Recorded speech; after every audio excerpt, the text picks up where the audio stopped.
In what ways does our media product use, develop or challenge codes and conventions of real media products? Well, I would say that our film opening does fit with the chosen genre and also has its purpose as a film opening. The genre that we have chosen is horror. I think we achieved this because we made it obvious from the codes and conventions that it was a horror. We also added hints of comedy to go with our original idea of the comedy-horror genre theme. Okay, so could you tell us a few codes and conventions of what you focused on or used in your production? Well, setting and location was one of them. For our production, we thought that the setting was a key part in our filming, as we had to find the right place to film that goes well with our storyline. In the end, we decided to use Scott's Nan's house on Packwood Road as where our film was going to be based. This also created a good effect because it showed that we can go outside the school and look around to find suitable places to film our productions. How about anything about costumes or props? Did you use any props? For our production, our choice of costume and props were pretty basic and nothing too detailed to create a realistic effect. We needed to portray who was the stalker and who was the victim. To do this, the stalker wore a hood with half of his face covered so that it would be obvious for the audience to tell who his character was. And we also made the victim wear everyday clothes so that it stays as realistic as possible and don't become too over-exaggerated. As for props, they were pretty basic. All we needed was a knife for the stalker, a mug for when the victim makes a cup of coffee, and a BlackBerry for when the stalker phones the victim. They were all easy to get hold of, so we didn't have any problems in terms of props. Right. How about anything did you use any music in your films, so like soundtracks? Yes. One of the most common conventions of the horror genre is its music. Most horror films have music that creates tension and suspense and builds up fear for the audience watching it.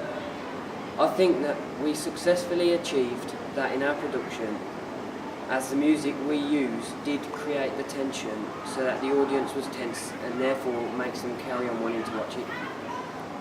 The track that we used at the start and at the end of the production was a piece called Abducted. Was this copyright free? Yes. What type of camera or angle shots did you use in your film? Well, we found out that getting the right angle and shot in a film production is vital because it shows the emotion and the reaction from what is going on in the production. We used a variety of different shots, camera angles in our production to show our awareness of the different ones, but also to fit it in with our chosen genre. I think we achieved this because we used a range of them, including the over-the-shoulder shot, the close-up shot, and the matching action shot. We demonstrated these in our production to show our understanding of how we used them and how we fit them into our horror genre. How would you say that your media product presents particular social groups such as teenagers, adults? Well, I believe our production doesn't really show a lot about particular social groups.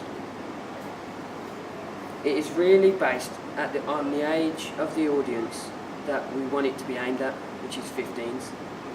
This shows, this film, because it is aimed at teenagers and adults from 15 and above, so therefore we done a stereotypical horror on a teenager getting killed in the production, just like a typical horror would. Fair enough. What kind of media institution, so what type of media branding might distribute your product and why? Well, to start with, a media institution is an established professional organisation. It deals with the production and the advertising of a certain product. Examples of media institution companies include Dimension Films, 20th Century Fox and Universal. Why would they distribute your film with their logo on it? I think that media institutions such as Dimension Pictures would be the perfect institution to distribute our product. This is because they are a well-known filmmaking company and they have made many horrors themselves, for example the Scary Movie series. It will be perfect because we and Dimension Pictures have the same purpose when it comes to making horror movies. Other companies known for making horror movies are Warner Bros. With The Exorcist, Summit Entertainment from Sorority Row, Momentum Pictures with Insidious, and many more. What would you say was the target audience for your product? Who is it aimed at? I think that the suitable audience for our horror film would be the 15 plus age rating. This is because our film contains at least 2 scenes where the stalker kills the victim using a huge blade, and anybody under the age of 15 might mislead themselves and think it's okay to use knives in any circumstances. Which it is not, by the way. Yeah. Another point to back this up is also most horrors are aimed at ages of 15 and above, and it is unsuitable for anybody who is younger. We also did some research on a group of teenagers who are about 15 and above. Is there any sort of company or institution that regulates films?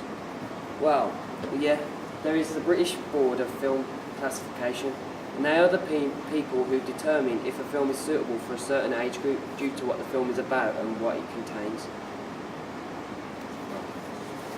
Okay. So, how did you pull in your audience at the start of the movie? How would you address them? Well, I think we attracted the audience to watch our production in several different ways.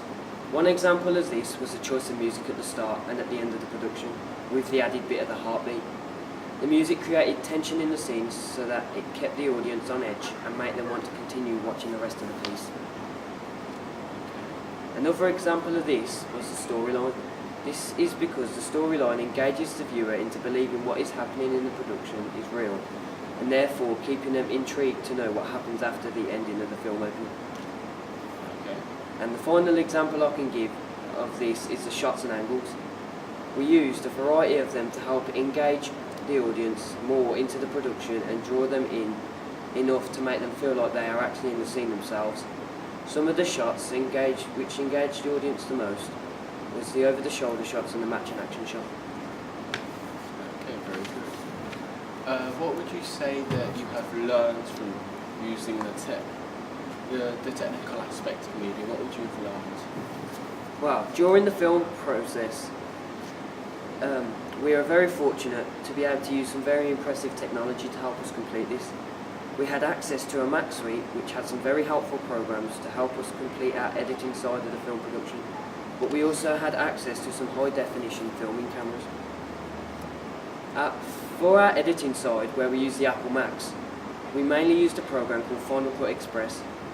At first, because many of us had never used the program before, we all found it a bit confusing and had to use a tutorial guide which our teacher printed off to try and help us understand how it worked. After a bit of getting used to, we finally became familiar with it and started to use it more and fully understand how it functions and be able to use its exclusive features. We learned about how to cut parts off the scene so that it becomes better and more naturalistic. We also found out how to add sounds, make effects, increase and decrease the sound, and fade in and out. We also used other basic software such as Google, YouTube, Wikipedia, Blogger, the tripod, and of course the high definition camera. Okay. Looking back at the first time that you ever filmed, which was your preliminary task, well, what would you say is the difference between a preliminary task and the film opening which you just shot? Well, we did a preliminary task to try and help us plan out, ready for when we made our final production, which was the film opening. I found out that the preliminary task is a small, basic storyline compared to the hard thought about final production storyline, as it had to include so much more detail. I think it also helped us gain a better understanding of how to use the camera and the tripod, and also experiment with different shots to see what works and what doesn't work, and having this knowledge would make our film opening better as we have already tried out the different things. Okay. Do you have any rules that you followed that you learnt from the preliminary task that you could substitute into the final task? Well, for the preliminary task, the 3 rules that we had to follow was the match and action shot, Right. the shot reverse shot, Right. and the 180-degree rule. Okay. We use these rules whilst filming our opening scene, as it contains both a match and action shot and the shot reverse shot, Okay. whilst following the 180-degree rule. It also shows we have learnt about them and incorporated them into our production. Okay.